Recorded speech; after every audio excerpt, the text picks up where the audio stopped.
Hey guys, welcome back to my channel. Thanks for checking out this video. I'm sharing with you today my C-section story. This is my birth story for baby number 5, which is right here. Tabitha is her name. She's almost 3 months old, and I'm going to be sharing with you what happened. And this was my 3rd C-section. The first 2 I had complications with, but nothing this crazy. So before I really get into it, let me just say, if you have not subscribed to my channel, I would really appreciate it if you did so. It's free for you and it really helps me out. I appreciate every single subscription, especially as a small YouTuber. That's something that's really going to help me grow. If you missed my New Year's goals, one of my goals is to have 1,000 subs by my birthday, which is in May. And I'm really still hoping to make it there, but it's fine if I don't. It's just, you know, a goal. Anyway, let's get on with the video.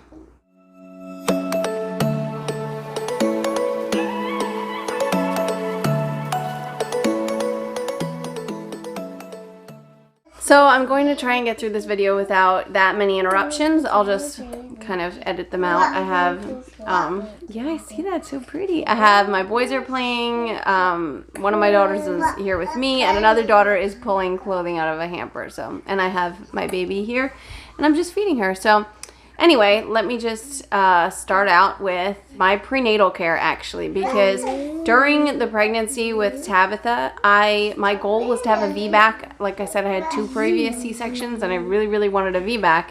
Seeing as my first 2 were vaginal, I thought that would be doable. But I had went back and forth with so many doctors, and there were problems because of COVID and all of that. There were problems with different things like what was open, sending records. Somehow it all tied in and there were issues, and they kept sending me back and forth. I think I was with like 3 different hospitals / doctors. So I didn't have all the proper prenatal care that I could have or should have had.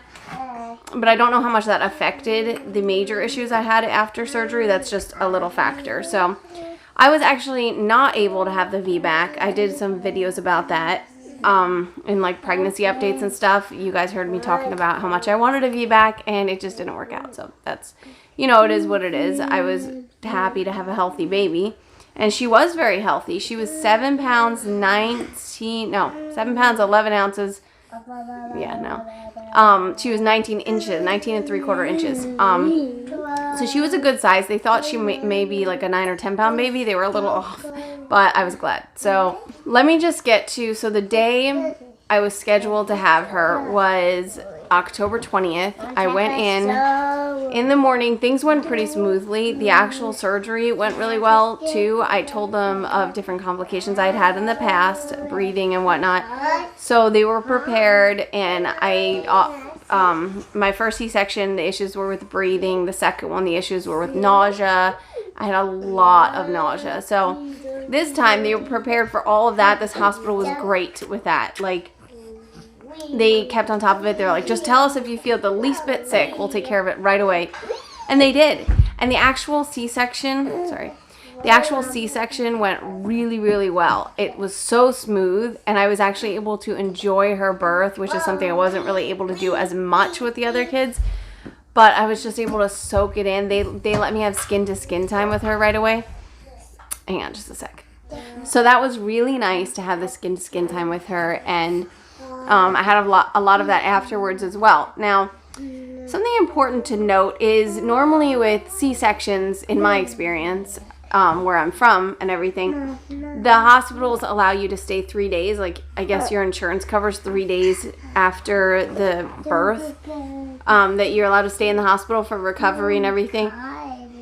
But with the pandemic, I guess they said the policy at this particular hospital changed, where if you were feeling okay 24 hours after surgery, then you could go home, which didn't make a whole lot of sense to me, because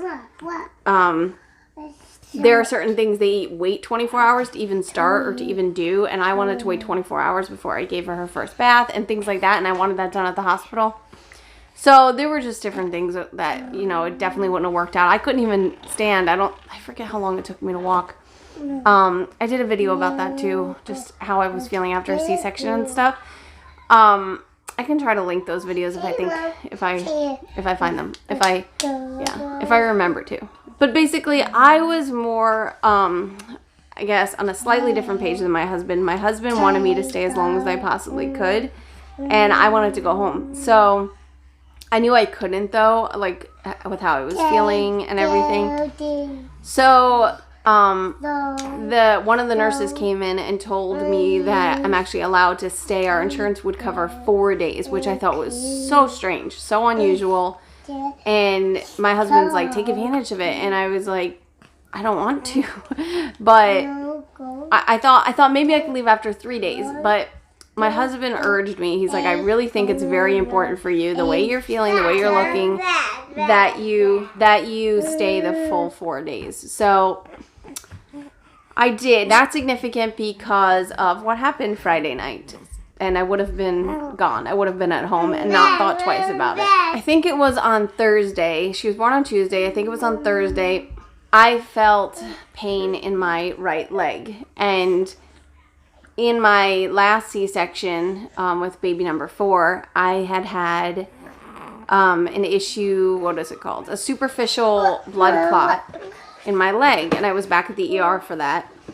And that experience, though slightly scary, was it was not that bad. So I just put heating pads on it and took some painkillers and stuff, and I was fine after that one. But so this time I'm at the hospital. It's Thursday, and I was feeling that same pain in the same spot. So I thought, well, I probably have the same problem, a superficial clot again. So they took me down to do an ultrasound on my leg, and they found the superficial clot, and I just had to put my leg up in bed, and it was fine.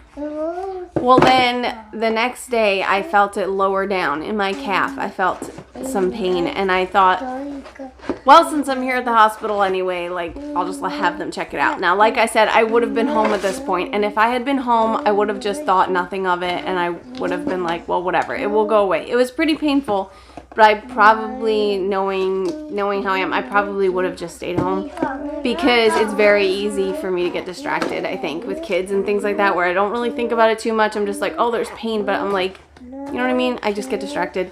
This was Friday evening, and they took me down for another ultrasound on my leg, and they found that I had a DVT.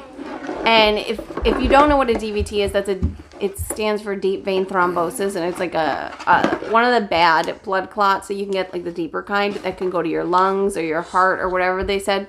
I think they said they like to go to the lungs, but I don't understand a lot. I'm not a doctor. I'm not anything in the medical field, and I don't really understand except what they told me. So that's what they said, that like I don't have anything to worry about. You know, they're catching it early. I should be fine, but it could potentially go to my lungs. So they said if that happens, that's life-threatening and very dangerous. So I thought, okay, well, let's get this taken care of quickly.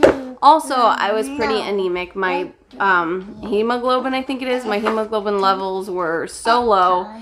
I think they said that they wouldn't push for a transfusion unless they were under 7, and mine was right at 7 or 7.1 or something. So they just encouraged it, and I was really creeped out at the thought of having someone else's blood. I don't know why that was so scary for me, but it was. And so I was like, well, can we just wait and see? Maybe I was very careful with what I ordered for meals and stuff, and tried to, not that, I mean, I don't know if that would even help, but I tried. I don't know. I did whatever they told me. I took my iron pills and everything like that. I was like really not a fan of the thought of getting a blood transfusion. So when they found this blood clot, they talked about different options for a blood thinner. And there were options for injections. This was one of the reasons why I did not breastfeed. I wasn't planning on breastfeeding anyway, but I was open to it. You know, if that would have been better for her, which, you know, technically it's always better, but in my case, I've had a lot of issues. So I'm not going to get into that whole thing, you know, breastfeeding versus formula feeding, but that was kind of my plan anyway. But like I said, I was open to it until the whole blood clot thing. And they wound up putting me on this blood thinner that you couldn't be breastfeeding for anyway. And also there's certain medicine like painkillers and stuff that I can't take when I'm taking this blood thinner, and I have to be on it for 6 months. So when they first were going to give that to me, they said, well, you will need a transfusion because that's just the way it is. So you're going to need a transfusion to get your blood levels up, I guess, and then we can give you this medicine to thin your blood. So that's what we were preparing for. But then they said, just in case, just as a precaution, they wanted to do a chest, not an x-ray, a CAT scan, a CT scan they wanted to do on my chest. They said, well, I'm sure, like, we're sure it didn't go to your lungs, but we're just going to check just in case, make sure everything's clear. Lo and behold, they did the CT scan and found that it did, in fact, go to my lungs. There was a piece that broke off and went to my lungs. I guess my lower right lung or something. Anyway, it was like they were shocked. They said, well, you have a pulmonary embolism in there. And they said, since you're not showing symptoms, it looks like it was small enough that, you know, that you didn't die, I guess. So it was so scary when I heard that. I was like, wow. My surgeon told me later how lucky I was. She's like, you are so lucky. And I know I'm so thankful. Everyone was praying for me, and it was such a crazy time. But having that experience, I mean, it was pretty scary. But they were giving me the transfusion, and they had planned on giving me the transfusion and then like 3 hours later start me on the blood thinner. So in case I would have a reaction to either one, they could pinpoint which one it was since they were separating it. But since I had the pulmonary embolism, they wanted to give me the medication right away, and they needed to do the transfusion right away anyway. So they had to take that chance and just give them to me both at the same time. Doing that, though, my husband always jokes, like, I am one of those people, if it's rare, it's probably going to happen to me. Like, anyway, they said, the nurse even said, like, if, like, having a reaction to a blood transfusion, which was one thing I was afraid of, she said having a reaction is so rare, like, so rare. She said she herself does a few a week, and she's never seen it. So she told me that would present itself in like the form of a fever or something like that, like a reaction to the transfusion. So getting the transfusion was interesting. The nurse I had was interesting. And like she was very, very quiet. I'm sure she's a very nice lady, but it was just having her for the actual blood part was a little bit terrifying. She didn't talk. And the lights were dimmed in the room when she wheeled the bag of blood in, and she was like, I don't know, things were just kind of eerie. So anyway, she started me on the transfusion, and when she did finally talk, she would lean in and whisper like really quietly, and I could barely hear her. And it took a while for her to even do that. So maybe she was shy or something, but I had some really, really nice nurses in my hospital say it was really nice. But anyway, so when this woman was giving me the transfusion, when it started going, I think it was a couple minutes in, where I felt a shooting pain shoot from my arm into my chest, and I didn't say anything because I just didn't want to. I don't know why I didn't say anything, you know, in hindsight. I should have just said something like, hey, is this okay? But anyway, I didn't. And then so maybe about a minute later, I felt heat, like extreme heat, just shooting up from my chest into my head, like so hot, like the worst fever you've ever had, something like that. Like it was bad.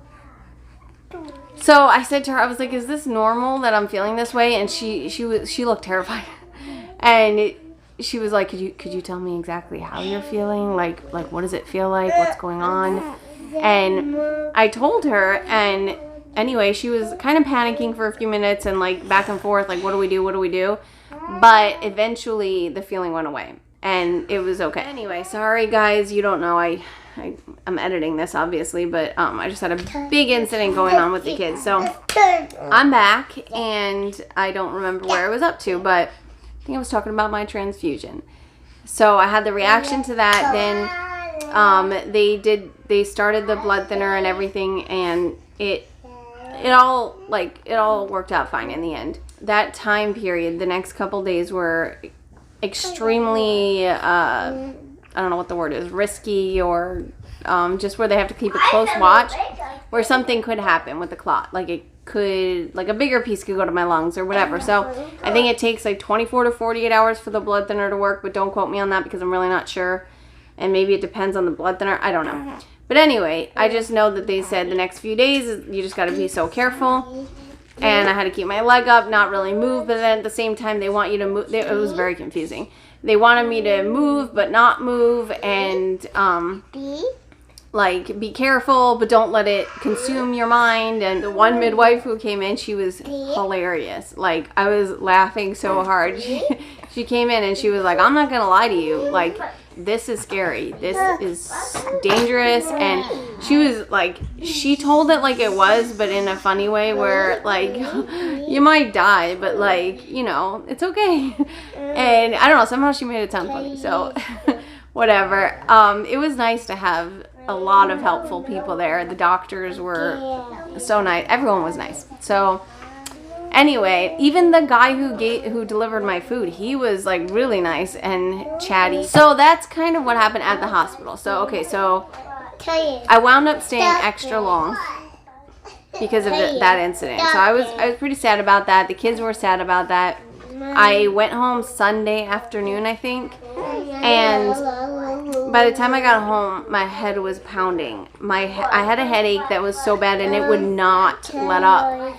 It lasted, I don't know how many days, but every single day, intense, nonstop, for a while, until I finally had like a couple hours of a break, like here and there.